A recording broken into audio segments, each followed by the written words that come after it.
Hi అండి, welcome back to my channel. ఈరోజైతే chicken curry అండి, జొన్న రొట్టెల కాంబినేషన్లో ఫ్రై లాగా కాకుండా ఇలా సూప్ ఉండే విధంగా చేశాను. చాలా టేస్టీగా వచ్చింది. మీరు కూడా ట్రై చేయండి.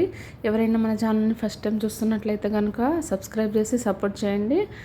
ఇంకా జొన్న రొట్టె కాంబినేషన్లో అయితే చాలా టేస్ట్గా ఉంటుంది. రైస్తో కూడా బాగానే ఉంటుంది. దీనికోసం అయితే ముందుగా అల్లం ముక్కలు, వెల్లుల్లి ముక్కలు, పచ్చిమిర్చి, 2 ఇలాచీలను అయితే మనం పేస్ట్ చేసుకొని పెట్టుకోవాలి. ఒక 2 టమాటాలు, ఇంకా 2-3 వెల్లుల్లిపాయలు కూడా మిక్స్ చేసుకొని పక్కన పెట్టుకోవాలి. ఇప్పుడైతే ఆయిల్ వేసుకొని బిర్యానీ స్పైసెస్ వేసుకొని క్రష్ చేసిన వెల్లుల్లి, ఇంకా పచ్చిమిర్చి, కరివేపాకు వేసి బాగా ఫ్రై అవ్వనివ్వాలి. ఫ్రై అయిన తర్వాత ఆనియన్స్ వేసి మంచిగా ఫ్రై చేసుకోవాలి. ఇది కొంచెం ఫ్రై అయిన తర్వాత అయితే ఇందులో మనం పసుపు వేసుకోవాలి.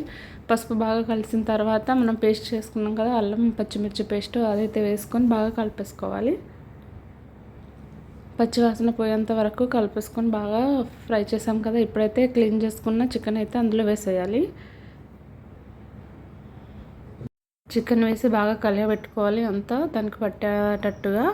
ఇదైతే ఒక 10 మినిట్స్ వరకు మంచిగా మగ్గించుకోవాలన్నట్టు. చికెన్ నుండి వాటర్ రిలీజ్ అయ్యి ఇంకా అవి ఎగిరిపోయిన తర్వాత అయితే మనం పేస్ట్ చేసుకున్న టమాటాలు, ఇంకా 2 స్పూన్స్ సాల్ట్ వేసుకోవాలి. కర్రీకి సరిపడా సాల్ట్ అంతా ఇప్పుడే వేసేస్తున్నాను. దీన్ని బాగా కలిపేసుకొని ఇంకా మూత పెట్టుకొని అయితే మంచిగా మగ్గించుకోవాలి. మనం మగ్గిన తర్వాత అయితే 1 స్పూన్ గరం మసాలా, 1 స్పూన్ ధనియా పౌడర్, ఇంకా 1 స్పూన్ అయితే చికెన్ మసాలా వేస్తున్నాను. ఇది ఒకసారి బాగా కలిపేసుకొని ఇంకా మనం కర్రీకి సరిపడా కారం వేసుకోవాలి. మనం పచ్చిమిర్చి పేస్ట్ వేసాం, పచ్చిమిర్చి చీలికలు కూడా వేసాం కాబట్టి కారం చూసుకొని వేసుకోవాలి. కారం వేసిన తర్వాత బాగా కలిపేసుకొని ఇంకో 5 మినిట్స్ అయితే దీన్ని మనం మగ్గించుకోవాలి. ఇప్పుడు చూడండి బాగా మగ్గింది కదా.